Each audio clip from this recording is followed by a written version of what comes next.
Hello everyone, welcome to our channel. का नाम है the real knowledge pro. Pro जरूर जोड़ेगा। So I am your Vijay sir.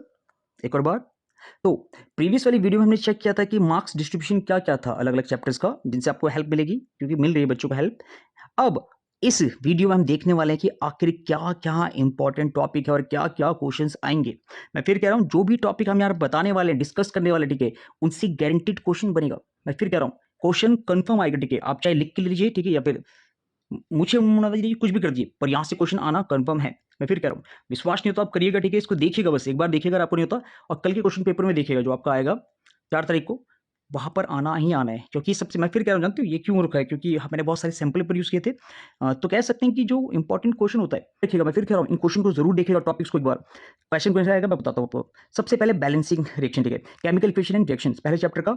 जहां पर जो कंफर्म आना बनता है वो होता है आपका रिएक्शन को बैलेंस करना, ये कंफर्म है, ठीक है। और ये क्या करता है जानते हो? ये 3 मार्क्स का आता है, मगर ये क्या करता है, घुमा फिरा के बोलता है। मतलब कह सकते हैं कि बैलेंसिंग तो कराता कराता है, कभी ये वर्ड प्रॉब्लम दे देता है, जानते हो, वर्ड प्रॉब्लम दे देता है, ठीक है। आपको पहले वर्ड प्रॉब्लम का आपको फॉर्मूला बनाना पड़ता है, तब जाके आप बैलेंस कर सकते हैं।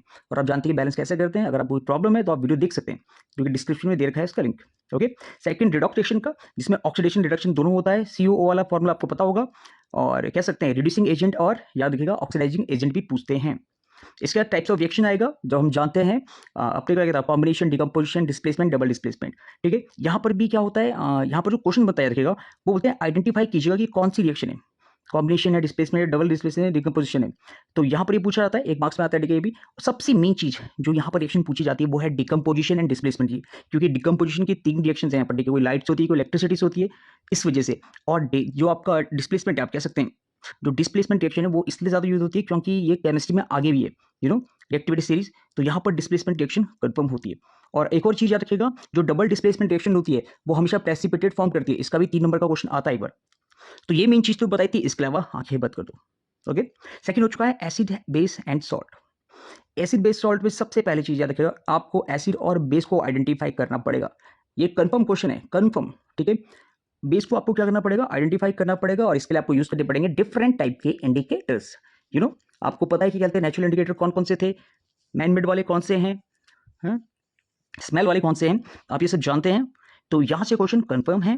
इसके बाद जो आपका पीएच वैल्यू है, पीएच पेपर होता है, उससे भी क्वेश्चन बनना डेफिनेट है, कंफर्म वो बनेगा बनेगा, ठीक है। वो क्वेश्चन घुमा के दे सकते हैं कि आखिर इसकी कहते कह सकते हैं कि स्ट्रेंथ कितनी होती है। ओके।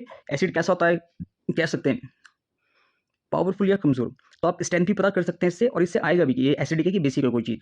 इसके अलावा जो हमेशा क्वेश्चन आता है वो आएगा आपका सॉल्ट का। और सॉल्ट में बेकिंग सोडा और वॉशिंग सोडा काफी ज्यादा पूछता है, प्लास्टर ऑफ पेरिस भी। आपको सिंपल इसमें ये करना है कि आपको रिएक्शन रट लो भाई, रिएक्शन रट लो। मैं फिर कह रहा हूँ, क्योंकि जो क्वेश्चन ये आएगा मैं आपको बताना चाहूंगा, जो आप क्वेश्चन चलते हैं इसमें, जो रिएक्शन आप जो इनकी सॉल्ट की आप जब रटेंगे, तो यहाँ पर मेरे लिए एक और चीज होगी, जानते हो, यहाँ पर कह सकते हैं कि इनकी रिएक्शन पूछी जाती है, और ऐसा क्वेश्चन दिया जाता है जिसमें इनका यूज बताया रहता है, ठीक है, यूज बताया। इसके अलावा आपको एग्जांपल्स भी देखने हैं इनके। और एक और चीज कह सकते हैं वाटर ऑफ क्रिस्टलाइन भी याद रखिएगा, ओके, जिससे क्वेश्चन बनेगा यहाँ पर सॉल्ट के अकॉर्डिंग। ये था इसका, सिर्फ इन्हें खींचे, बाकी सब खत्म। अब आती है बारी मेटल एंड नॉन मेटल की, बहुत ज्यादा इंपॉर्टेंट, काफी ज्यादा क्वेश्चन आएंगे इससे। सिंपल सी बात है, क्योंकि हमारे लिए बहुत ईजी था। Physical chemical property of metal and non metal. जितना बोला उतना सुनिएगा। Physical and chemical property of metal and non metal. Physical property बताएंगे जो कि बहुत ही ज्यादा खास है, और इनमें क्या आएगा जानते हो, एक्सेप्शन, कि यहाँ तो सॉलिड होना चाहिए था, यहाँ पानी वाला कैसे आ गया। कह सकते हैं जो आपका नॉन मेटल है वो तो सॉफ्ट होते हैं, तो ये हार्ड कैसे बन गया सबसे।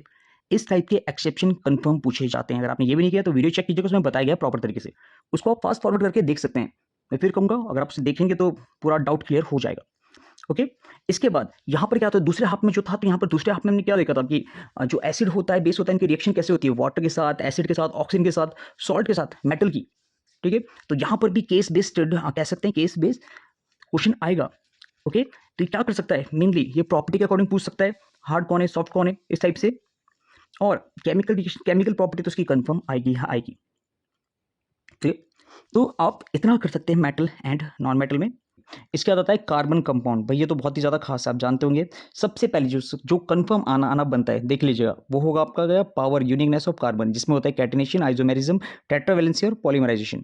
ये कंफर्म है, ठीक है। अगर आपको नहीं पता तो वीडियो जाके देखिएगा चेक करके, ठीक है। कार्बन कंपाउंड करिएगा द रियल नॉलेज प्रो में। तो यहाँ पर इससे आना क्वेश्चन बनता है, तो आती है वो आती है एलोट्रॉप का। भाई उसे बहुत पसंद है, कहते हैं ग्रेफाइट, डायमंड और फुलरेंस के बारे में बात करना। तो यहाँ पर भी 1-2 मार्क्स का वो देता है। सो इसके बाद जो कंफर्म चीज़ आएगी वो होगा आपका नॉमेनक्लेचर। याद रखिए, जो कंपाउंड का नॉमेनक्लेचर है वो कंफर्म होगा ही होगा, एल्केन, एल्कीन, एल्काइन। बेसिकली आप जब भी प्रीवियस पेपर देंगे तो यहाँ पर 3 क्वेश्चन आते थे लगभग, ठीक है, बट अब क्या मुझे लगता है कि 2 क्वेश्चन आएंगे जिनमें नाम दिए गए होंगे, आपको स्ट्रक्चर फॉर्म करना पड़ेगा, या फिर स्ट्रक्चर दिया होगा आपको नाम लिखना पड़ेगा, ठीक है। और आप फंक्शनल ग्रुप तो जानते हैं आप, ठीक है, आपका कह सकते हैं अल्कोहल हो गया, कीटोन हो गया, एल्डिहाइड, उन्हें भी यूज़ कर सकते हैं। ये है कार्बन कंपाउंड का, याद रखिएगा, ठीक है। और अगर आप एक्स्ट्रा करना चाहते हैं तो आप कहते हैं कि आयनिक और कोवलेंट बॉन्ड भी कर सकते हैं, बट उनके चांसेस थोड़े कम हैं। अब